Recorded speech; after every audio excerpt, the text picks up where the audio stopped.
Hello student, welcome back to my channel. तो देखिए, जैसा कि उस दिन पढ़ा गया था स्टामिन के बारे में, ठीक है। स्टामिन के बाद क्या पढ़ा गया था? माइक्रोस्पोरेंजियम देखा गया था कि एंथर के अंदर कैसे माइक्रोस्पोरेंजिया का डेवलपमेंट होता है। अब देखो आगे आगे उसी को हम आगे कंटिन्यू करते हैं, ध्यान से सुनना, ठीक है। ये देखो, ये तुम्हारा स्टामिन था, ये स्टामिन था ना। इस स्टामिन के अंदर क्या होता है भाई? इस स्टामिन के अंदर तुम्हारा पॉलिन ग्रेन था, ठीक है। पॉलिन ग्रेन था, ये आपका क्या था? फिलामेंट था, ठीक है। स्टामिन कहाँ पाया जाता है? स्टामिन ये जो फ्लावर का आगे का भाग होता है, यहीं पे स्टामिन पाया जाता है, और इसी के हम समूह को एंड्रोसियम कहते हैं, ठीक है। और एक पार्ट को उठा देंगे तो हम क्या कहेंगे? इसे स्टामिन कहेंगे, ठीक है ना। अब इसको हम क्या किए थे? उस दिन काटे थे। काटेंगे कैसे काटे थे? टीएस सेक्शन किए थे, टीएस सेक्शन काट के देखे थे। और जब टीएस सेक्शन काट के देखे थे तो स्ट्रक्चर इसका कुछ इस तरह का दिखाई दे रहा था आपको, ठीक है। अब इसके अंदर बोला गया था 4 खजाने से भरी डिब्बियां पाई जाती हैं। इन डिब्बियों को हम क्या कहते हैं?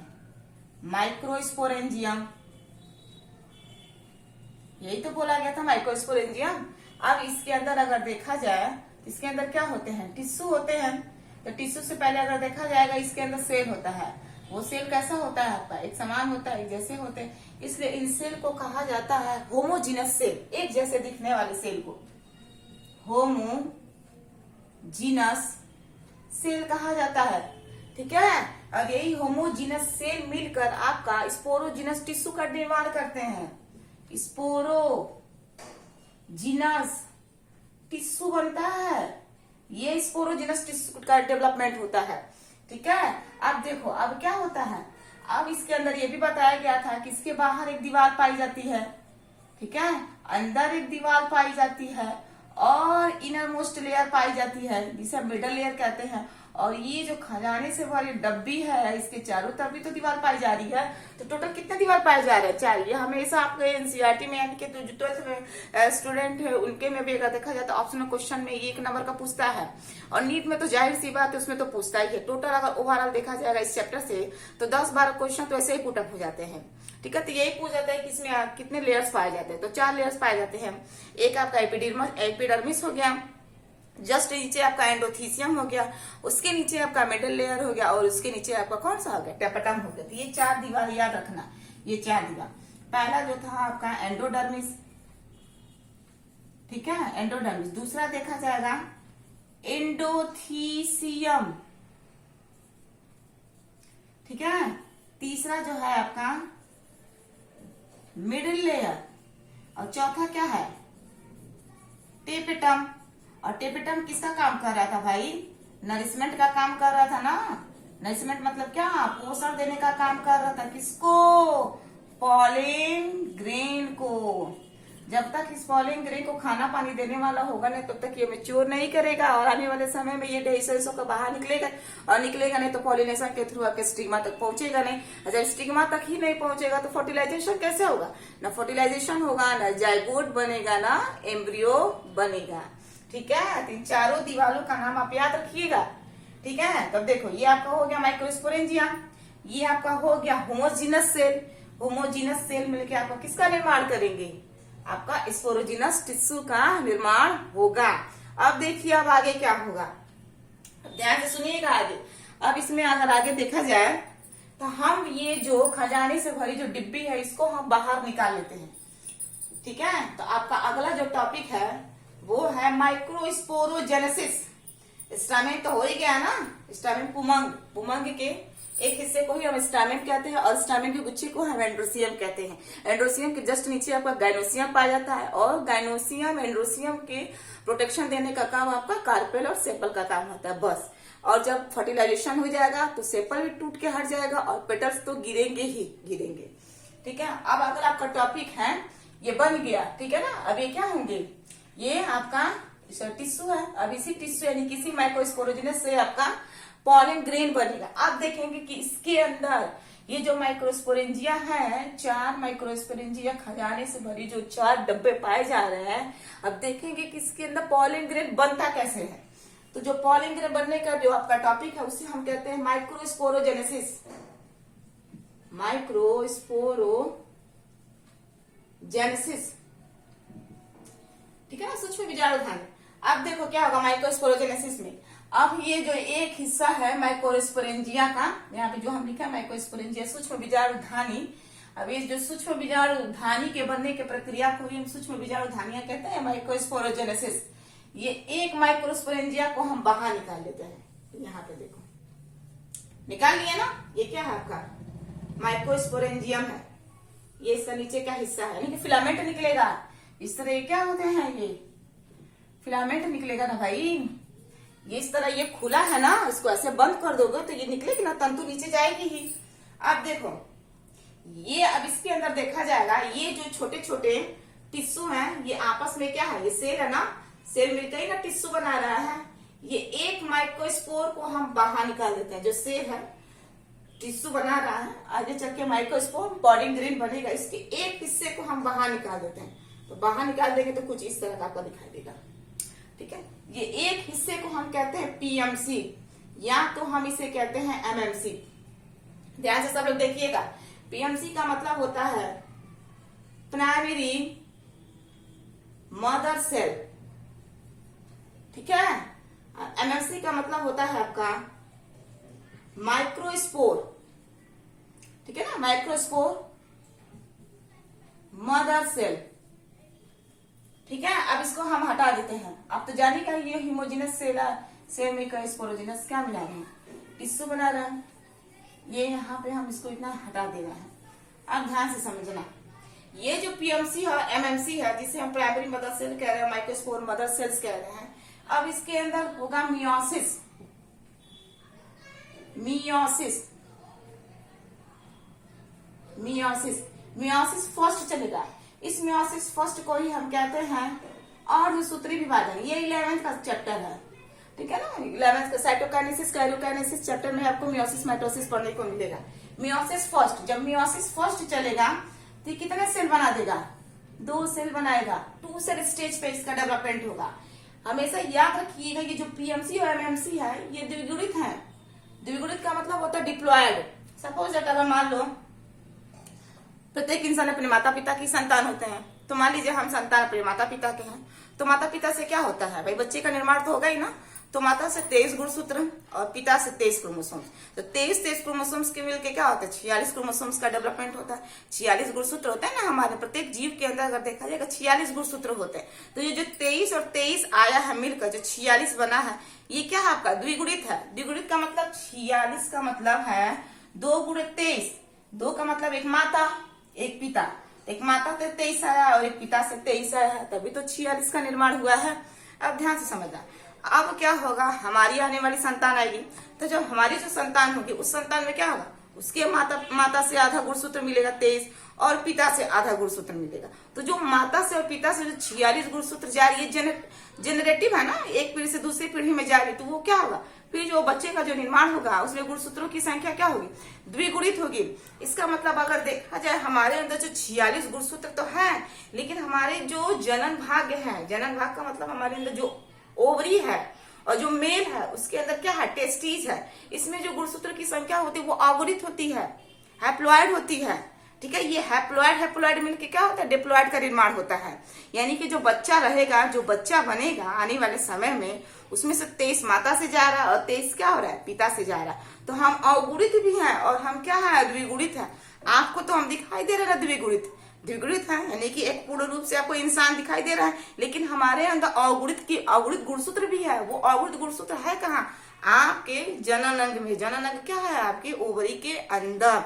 पुरुष है तो पुरुष भी तो आपको पूर्ण रूप से पुरुष दिखाई दे रहा है, मेल दिखाई दे रहा है, लेकिन पुरुष का जो पार्ट है टेस्टिस, उसमें स्पर्म बन रहा है, तो वो स्पर्म क्या है आपका, अगुणित है, हैप्लॉइड। अब ये हैप्लॉइड और ये हैप्लॉइड यानी कि मादा और नर से जो मिल रहा है डिप्लॉइड बनेगा, यानी कि क्या होगा, ट्यूयन। और ये ट्यूयन क्या होगा, बच्चे के अंदर जाएगा तो बच्चा भी तो पूर्ण रूप से एक इंसान ही दिखेगा ना। तो ये क्या होती है, ये एक मातृ सेल्स होती है जो एक पीढ़ी से दूसरी पीढ़ी में क्या होते हैं, चलते रहते हैं। माता पिता के लक्षण बच्चों के अंदर आते हैं, जाहिर सी बात है वो तो आएगा ही ना। प्रत्येक इंसान वो दिखता कैसे, अपने माता पिता से। माता के ही गुण आएंगे उस बच्चे के अंदर, पिता के ही आएंगे, और तो किसी का तो आएगा नहीं। अब ध्यान से समझो, ये जो 2n सेल बना है ये आपका क्या है, ये भी तो आपको अगुणित होगा। यानी कि ये द्विगुणित, द्विगुणित से क्या बन जाएगा, अगुणित, यानी कि हैप्लॉइड होगा। अब ध्यान से समझना, अब इसके अंदर होगा मियोसिस। अब इसके अंदर मियोसिस सेकेंड चलेगा, ठीक है, मियोसिस सेकेंड, इसको हम हटा देते हैं। अब ध्यान से समझना, इसके अंदर अब चलेगा मियोसिस सेकेंड।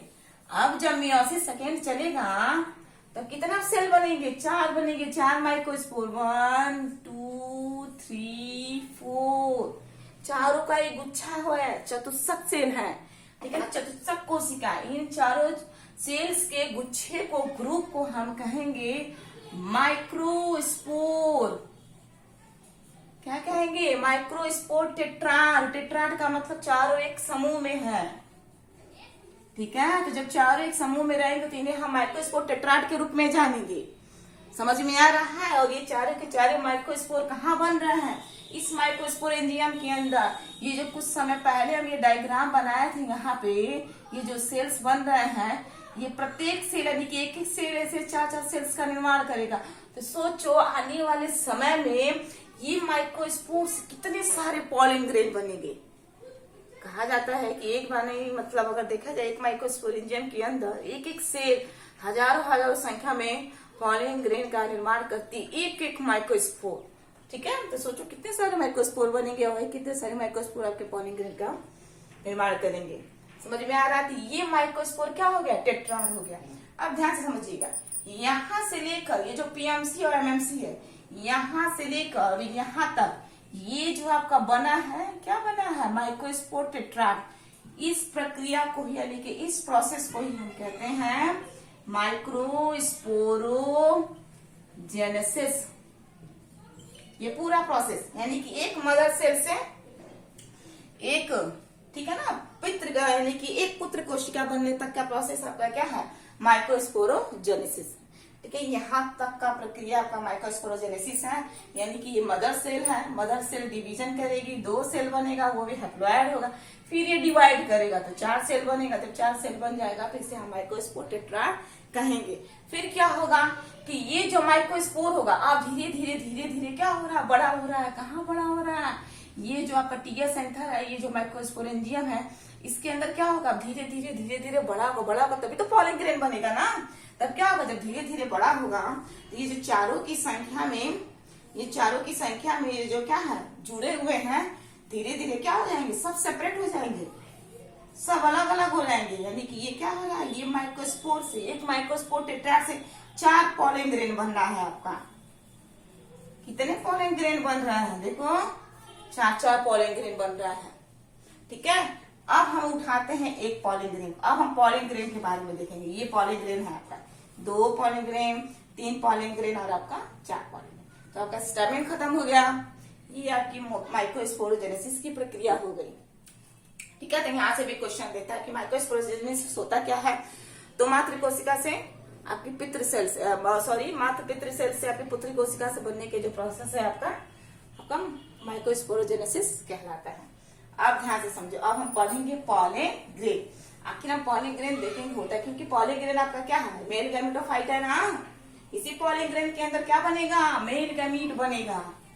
समझ में आ रहा है। जब तक मेल गैमीट बनेगा नहीं तब तक वो स्टिग्मा तक कैसे जाएगा भाई।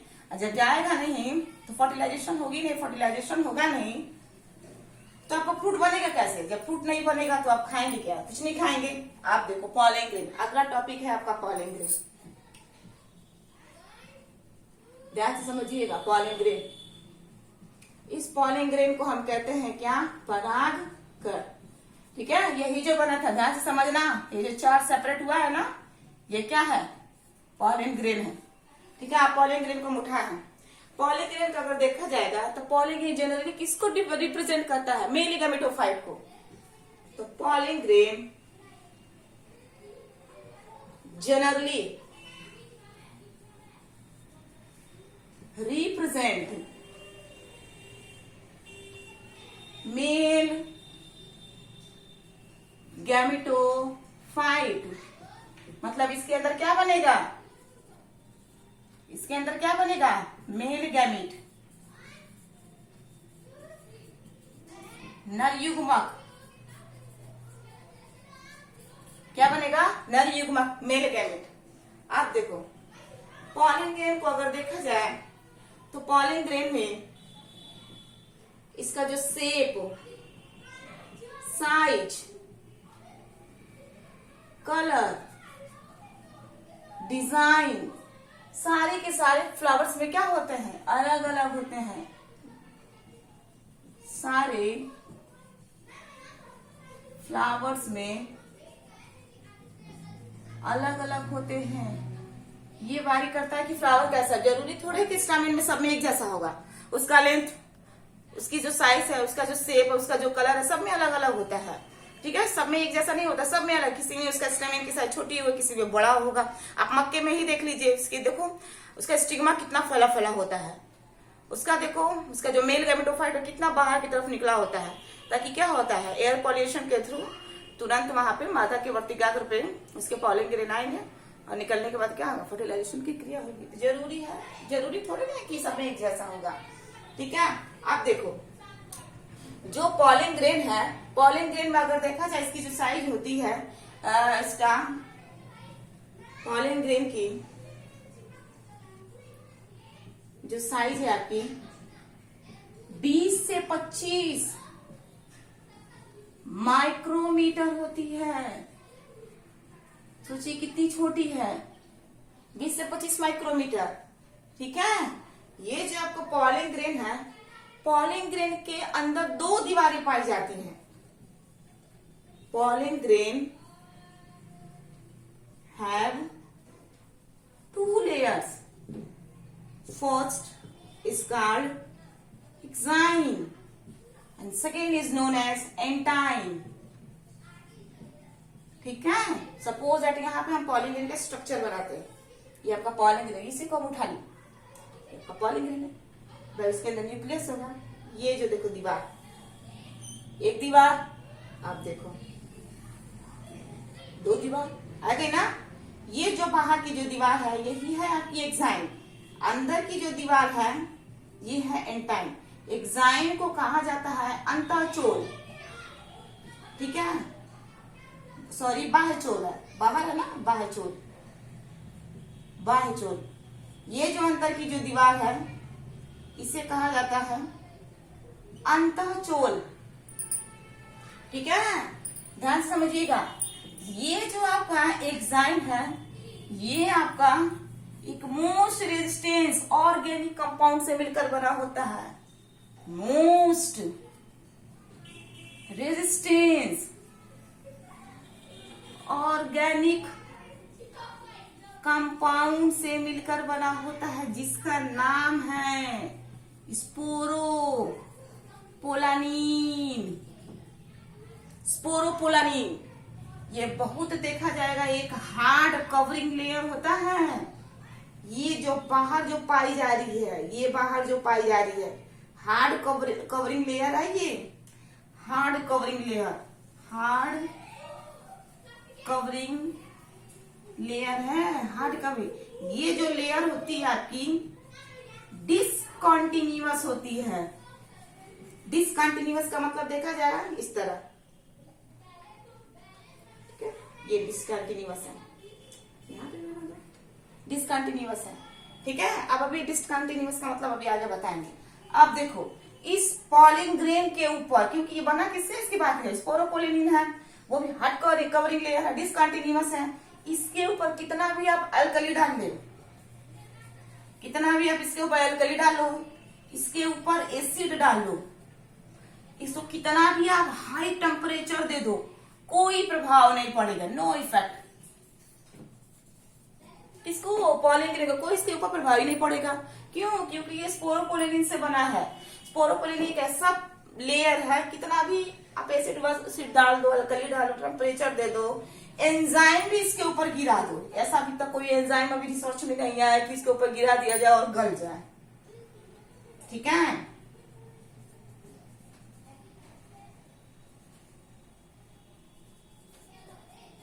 ऐसा कोई एंजाइम नहीं है कि जो इसको गला दे।